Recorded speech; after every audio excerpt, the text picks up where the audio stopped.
मुसलमान हो, मैं हिंदू हूँ, हाथ काटो आपका खून पीला निकलेगा, मेरा लाल निकलेगा।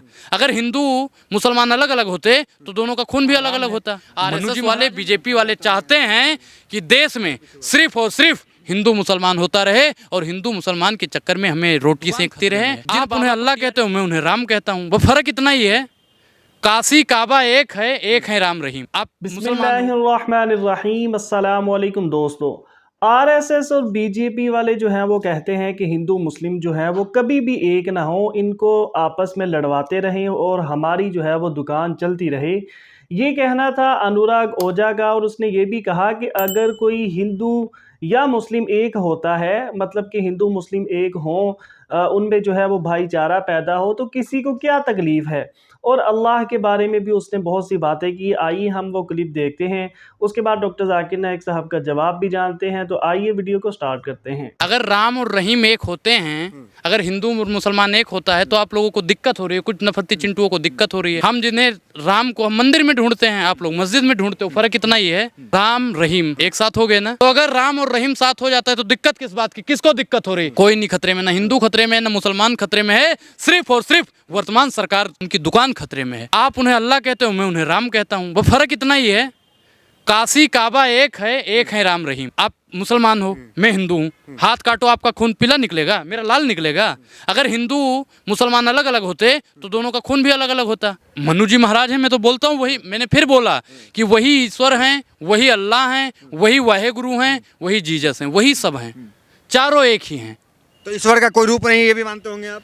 नहीं, ईश्वर मैं क्या कह रहा हूँ कि अल्लाह का कोई रूप है। हम महसूस करते हैं ना कि अल्लाह यहाँ पे है, वैसे हम महसूस करते हैं राम यहाँ पे है। हर जगह अल्लाह है, जहाँ जहाँ अल्लाह है वहाँ वहाँ राम है।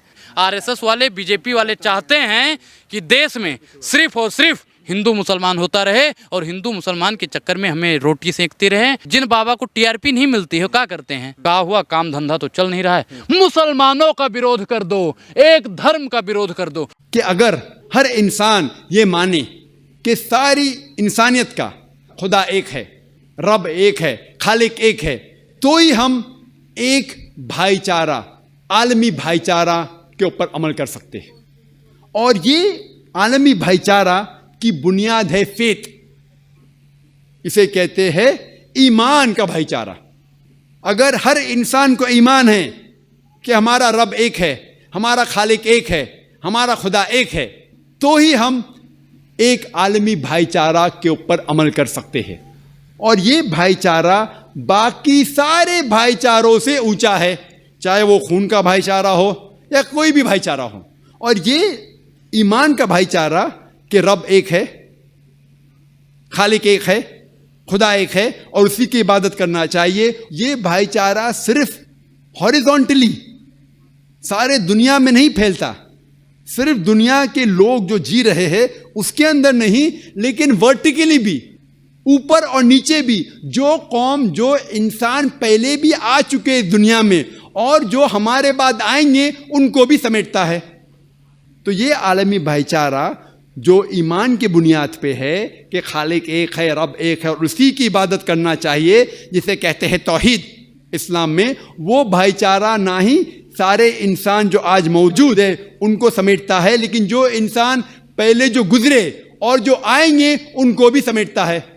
और ये भाईचारा बाकी सारे भाईचारों से ऊंचा है, चाहे वो खून के रिश्ते का भाईचारा हो। और इसमें कई मिसाल है कुरान मजीद में।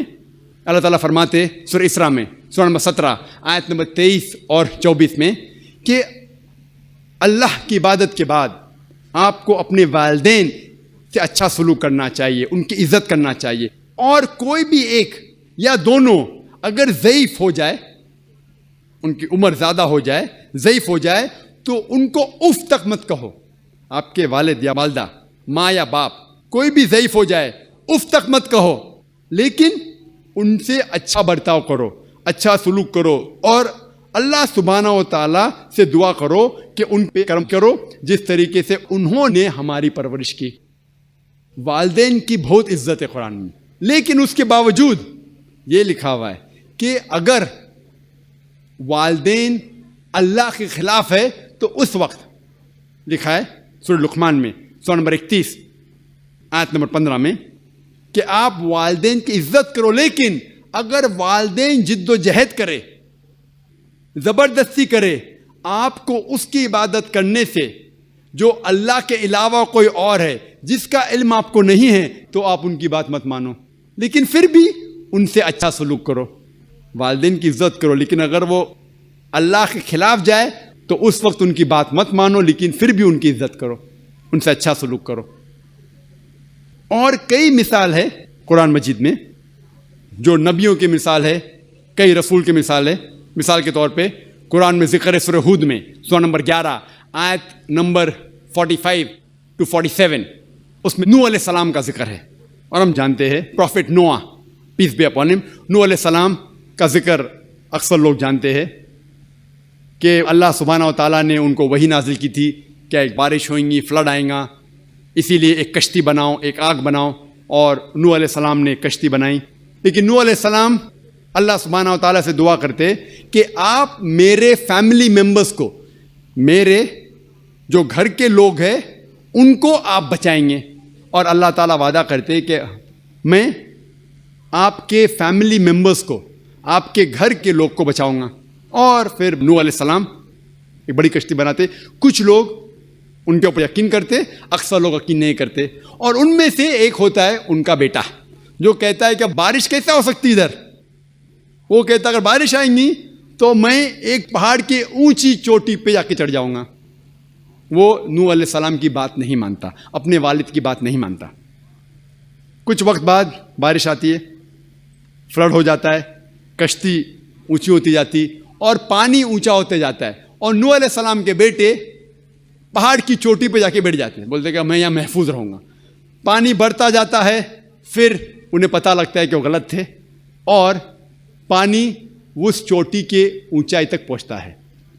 وہاں جب نوح علیہ السلام کے بیٹے پکارتے مدد کے لیے اپنے والد سے کہ مجھے بچاؤ, تو نوح علیہ السلام اللہ سے فرمائش کرتے کہ آپ نے تو وعدہ کیا تھا مجھے کہ آپ میرے فیملی کے لوگ کو بچائیں گے, آپ میرے فیملی ممبرس کو بچائیں گے. تو اللہ تعالیٰ آیت نازل کرتے ہیں کہ آپ کا بیٹا آپ کے فیملی میں سے نہیں ہے, آپ کا بیٹا آپ کا فیملی ممبر نہیں ہے. مطلب یہ ایمان کا بھائی چارہ خون کے بھائی چارے سے کہیں اونچا ہے.